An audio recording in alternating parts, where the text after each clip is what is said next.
So hello my dear students, आप सभी का स्वागत है पीपीआई ट्यूटोरियल के सेशन में है, यानी इंग्लिश सब्जेक्ट का हम लोग पेड कोर्स वीडियो देख रहे हैं। तो चलिए, हम लोग जहाँ से लास्ट कर चुके थे नियम, अब उसके बाद से मैंने कहा था कि 3 चीज़ें और पढ़नी है, 3 टॉपिक और है, तो उसी को हम लोग स्टार्ट करेंगे। तो ध्यानपूर्वक अच्छे से पूरा क्लास को करना है, ठीक है। तो चलिए बढ़ते हैं अपने लेक्चर की ओर। और आज का हम लोग का टॉपिक है, आप लोग जैसा देख सकते हो अपने व्हाइट बोर्ड पे, कि पॉजेसिव केस, और दूसरा टॉपिक है नाउन जेंडर, ठीक है। सो हम लोग पहला अपना टॉपिक पॉजेसिव केस के ऊपर पढ़ते हैं, ठीक है। सो पॉजेसिव केस, आपका वर्ड का मतलब ही पॉजेसिव। पहले सबसे पहले आप लोग ये टॉपिक लिखने से पहले पॉजेसिव का वर्ड मीनिंग लिख लेना। तो पॉजेसिव का मतलब होता है ओनरशिप, ठीक है, अपना अधिकार जमाना, ठीक है, पोजीशन, ठीक है। तो यहाँ पर 2 शब्द हैं, आपका यूज ऑफ एस्ट्रोफी एस, ठीक है, एक ये है, और आपका एक ऑफ का यूज करना है। तो ये दोनों वर्ड का हम लोग, ये दोनों जो है इनका यूज करना हम लोग इसमें सीखते हैं, ठीक है, नाउन के तहत। तो ये क्या करता है आपका, it express position and ownership, यानी किसी चीज का अपना पोजीशन और ओनरशिप, ठीक है, अधिकार शो करने के लिए हम लोग इसका इस्तेमाल करते हैं, ठीक है। अधिकार मतलब ये मेरा है, कहते हैं ना, ये मेरा है। तो जैसे फॉर एग्जांपल राम का कलम, ठीक है, राम का कलम, तो हम लोग क्या बोलेंगे, राम्स पेन, ठीक है। तो ये जो आप देख रहे हो ये पार्ट, ये आपका एस्ट्रोफी है, जो एपोस्ट्रोफी, और ये एपोस्ट्रोफी लगा के हम लोग एस लगाते हैं, राम्स पेन, ठीक है। तो ये आपका पोजीशन शो करने के लिए हम लोग इस्तेमाल करते हैं, ठीक है। तो यहाँ पे दोनों, ये पार्ट और ये पार्ट, दोनों पोजीशन के लिए होता है, और कब और कहाँ होता है यही चीज हम लोग को इसमें देखना है। यानी हम लोग ये चीज को कब, यानी अपॉस्ट्रोफी एस कहाँ इस्तेमाल करते हैं और ऑफ का कहाँ इस्तेमाल करते हैं, पोजीशन या ओनरशिप दिखाने के लिए, ठीक है। तो आज हम लोग यही चीज देखेंगे। तो सबसे पहले नोट ए देख सकते हो आप लोग, ये जो अपॉस्ट्रोफी एस है आपका पहला वाला part, is use with living things, यानी जो जीव वस्तु है, जिसमें जीवन है, उसके लिए हम लोग इस्तेमाल करते हैं। यानी living things, non living things आपको पता ही है, निर्जीव और सजीव। तो जो सजीव है यानी जिसमें जान है, उसके लिए हम लोग, लिविंग थिंग्स के लिए हम लोग इसका इस्तेमाल करते हैं अपॉस्ट्रोफी एस। जिसमें जान नहीं है, वाइल ये वाला ऑफ आपका इस्तेमाल होता है विथ नॉन लिविंग थिंग्स, यानी जिसमें आपका जान नहीं है, यानी नॉन लिविंग थिंग, निर्जीव, ठीक है। तो निर्जीव के लिए हम लोग ऑफ का पोजीशन शो करने के लिए, पोजीशन मतलब अधिकार, ओनरशिप, ठीक है। तो यहाँ पे आपको समझ में आ गया कि सजीव के साथ आपका अपॉस्ट्रोफी एस, और आपका नॉन लिविंग थिंग के साथ आपका ऑफ, ठीक है। तो ये आपका हो गया। तो अब हम लोग एग्जांपल्स के माध्यम से समझेंगे कि किस प्रकार से होता है। तो आपका पहला एग्जांपल हो गया राम्स पेन, जो कि हम लोग यहाँ पे कर रखे हैं, ठीक है। तो बात समझ में आ रही है सभी को, आगे बढ़े, चलिए। सोहन्स हाउस, ये जो सोहन्स हाउस लगा है अपॉस्ट्रोफी लगा के, ये क्या बता रहा है, सोहन का घर है। किसका घर है, सोहन का, ठीक है।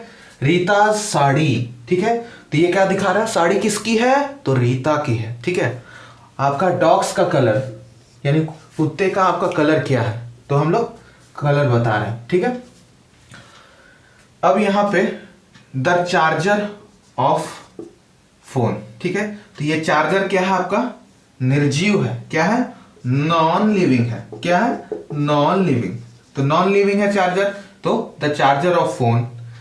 Table, the leg of table, ठीक है। यहां टेबल और फोन क्या है, सब नॉन लिविंग है, ठीक है, नॉन लिविंग का बात कर रहे हैं। तो अब हम लोग ऑफ लगाएंगे, टेबल और फोन दोनों क्या है आपका, नॉन लिविंग है, तो इस वजह से हम लोग यहां पे क्या लगाएं, ऑफ। तो ये था आपका एग्जाम्पल्स, ठीक है।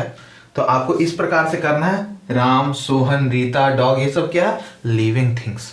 आपका फोन, टेबल, ये सब क्या है आपका, नॉन लिविंग थिंग, यानी निर्जीव, ठीक है। तो इस प्रकार से याद रखना, और ये जो छोटे छोटे बात है, सब पे पॉइंट को रिवीजन करते रहिएगा, याद हो जाएगा। एक दिन में नहीं, 2 दिन में, 3 दिन में, कीप रिवाइजिंग, ठीक है, रिवीजन करते जाइए। इसलिए इंग्लिश अभी करा के आपका इंग्लिश जब तक एग्जाम होगा ना, A1 हो जाएगा।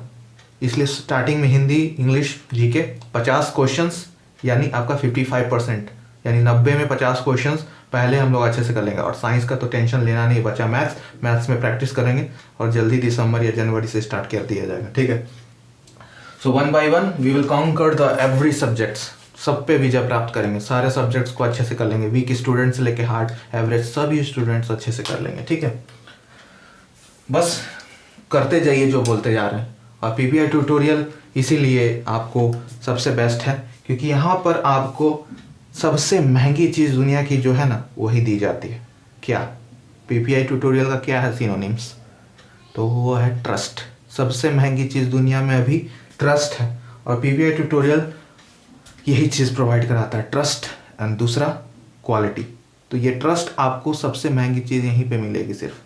तो बस जो बोलते जा रहे हैं करते जाइए, रिजल्ट्स मिलेगा। ठीक है, सो आगे बढ़ते हैं। नेक्स्ट टॉपिक है पॉजेसिव केस। तो आपका हो गया टॉपिक, ठीक है, स्पेशल टॉपिक्स था।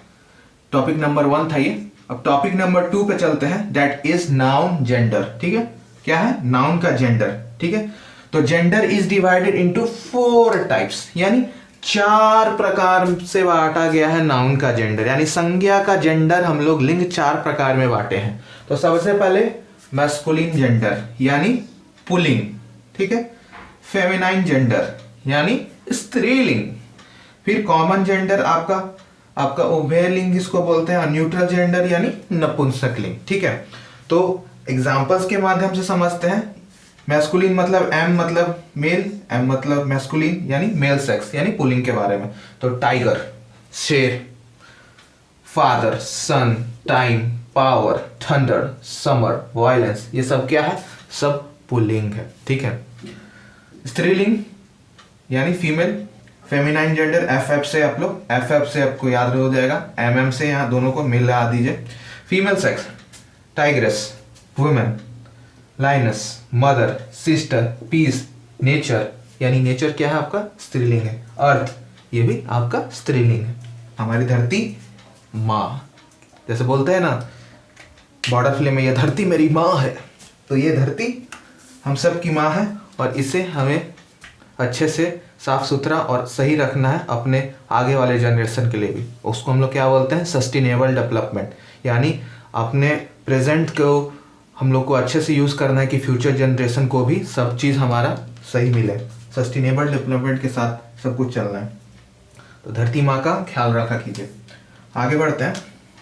कॉमन जेंडर, कॉमन जेंडर वैसे होते हैं जो कि आपको मैंने पहले भी बता रखा है, जो डुअल जेंडर का काम करते हैं। ठीक है, डुअल यानी दोनों में, यानी चाइल्ड तो गर्ल चाइल्ड भी बोल सकते हैं, बॉय चाइल्ड भी बोल सकते हैं, बेबी दोनों को, बॉय गर्ल दोनों को बोल सकते हैं, टीचर ये भी आपका, सर्वेंट, स्टूडेंट, कजन, इन्फेंट, फिर टीचर एक बार और हो गया बाय मिस्टेक, चिल्ड्रन, ये सब क्या है? आपका डुअल जेंडर है। तो इसको डुअल जेंडर नोट कर लीजिएगा। क्या है आपका ये? Dual gender. इससे पहले भी आपको बताए थे, डुअल जेंडर नोट कर लीजिएगा। ठीक है, डुअल जेंडर यानी दोनों जेंडर को बताने के लिए कॉमन है, इसलिए इसको क्या बोलते हैं? Yes, common gender. लास्ट आपका न्यूट्रल जेंडर यानी नपुंसकलिंग।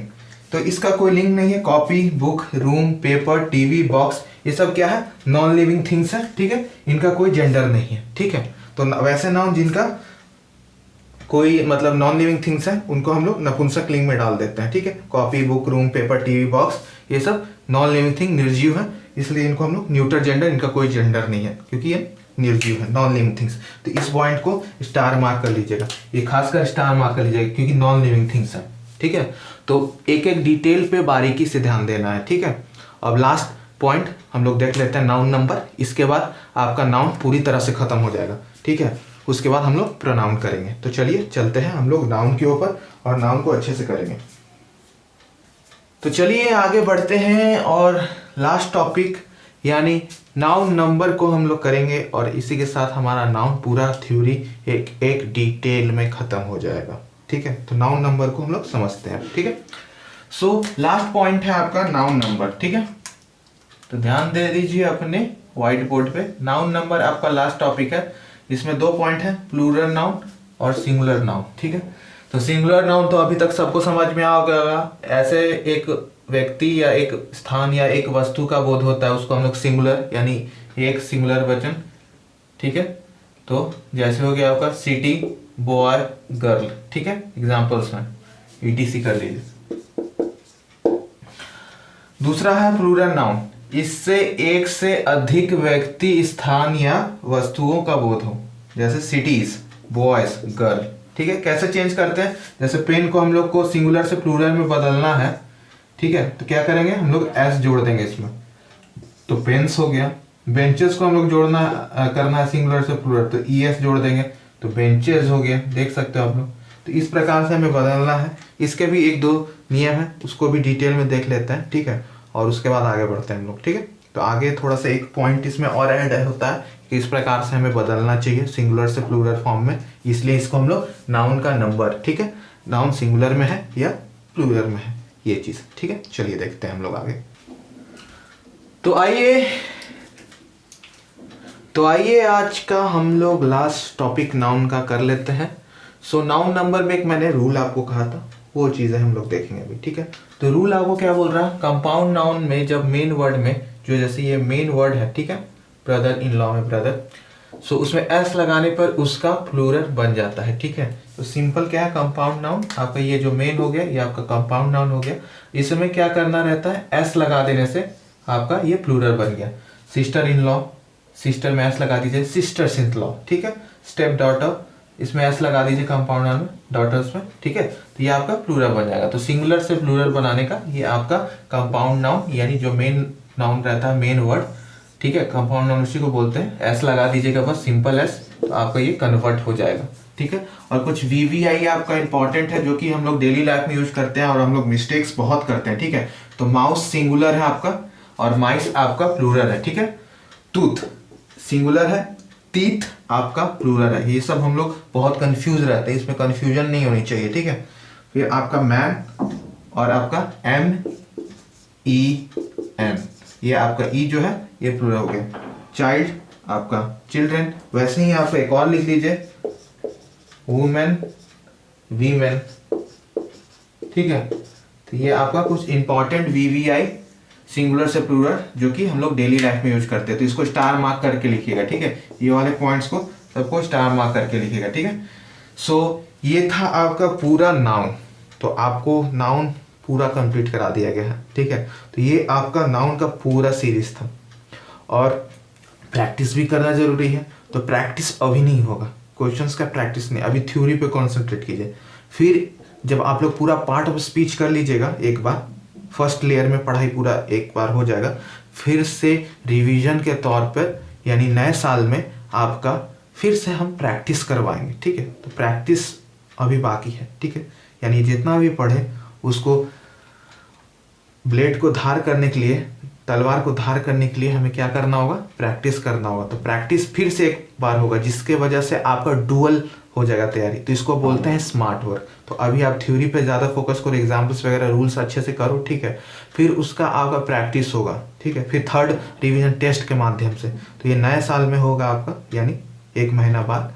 सो अभी हम लोग पहले पार्ट ऑफ स्पीच पूरा कर लेंगे, फिर उसके बाद हम लोग फिर से नाउन से शुरू करेंगे प्रैक्टिस। फिर प्रैक्टिस का वीडियोस मिलेगा आपको, यानी उसमें क्वेश्चंस करेंगे हम लोग, ठीक है। तो क्वेश्चंस के लिए रेडी रहिए, अभी सिर्फ बेसिक मजबूत कर लीजिए। और यही असली तरीका है पढ़ने का, ठीक है, जो कि आपको PPI ट्यूटोरियल पे स्मार्ट वर्क जैसा मैंने कहा सिखाया जाता है। तो अभी पूरा थ्योरी, पूरा नाउन से लेके इंटरजेक्शन कंजक्शन तक पूरा पढ़ेंगे। फिर उसके बाद हम लोग प्रैक्टिस करेंगे एक एक टॉपिक का सारा क्वेश्चंस लेके, जिससे हम लोग को बहुत स्ट्रांग हो जाएगा। फिर टेस्ट चलेगा तो तीसरा रिवीजन, फिर एग्जाम से पहले रिवीजन। तो इस तरह से इंग्लिश, आपका हिंदी, GK फुल स्ट्रांग हो जाएगा। और नए साल में हम लोग साइंस शुरू करेंगे, मैथ्स प्रयास करूंगा कि जल्दी से जल्दी स्टार्ट हो जाए, ठीक है। तो ये था आपका पूरा स्मार्ट वर्क और कैसे करना है इंग्लिश। तो मेरी हर बातों पे ध्यानपूर्वक आपको सुनना है और उसको अमल करना है, ठीक है। तभी जाके रिजल्ट्स मिलेगा। एकदम अच्छा से समझा दे रहा हूँ, फिर बाद में ना कहना कि सर ने समझाया नहीं। तो जो जो मैं बोल रहा हूँ बस उसको करते जाइए, जस्ट फॉलो माई इंस्ट्रक्शंस, ठीक है। सो ये था आपका नाउन का। आई होप आपको अच्छा लगा हो। पूरा शुरू से फिर से रिवीजन कीजिए, नोट्स को रोज़ रिवाइज कीजिए और पॉइंट्स, और जो ना समझ में आए उसको सर्किल कीजिए, जो रूल ना समझ में आए उसको सर्किल कीजिए, उसको ज़्यादा से ज़्यादा बार देखिए। जहाँ भी ना समझ में आए उसको क्या करना है, बस सर्किल ऐसे कर देना है या क्वेश्चन मार्क लगा देना है, ठीक है। तो इससे क्या होगा, आपको पता रहेगा कि ये मुझे समझ में आए। तो धीरे धीरे पढ़ते पढ़ते हर चीज़ें क्लियर हो जाएंगी, ठीक है। और एक बार में नहीं होगा, करते रहना होगा, ठीक है। तो इस तरह से करना है। मिलते हैं नेक्स्ट सेशन में, प्रोनाउन स्टार्ट करेंगे यानी सर्वनाम। तो मिलते हैं my dear student next lectures में। तब तक के लिए bye bye and keep study my dear lovely students, bye bye.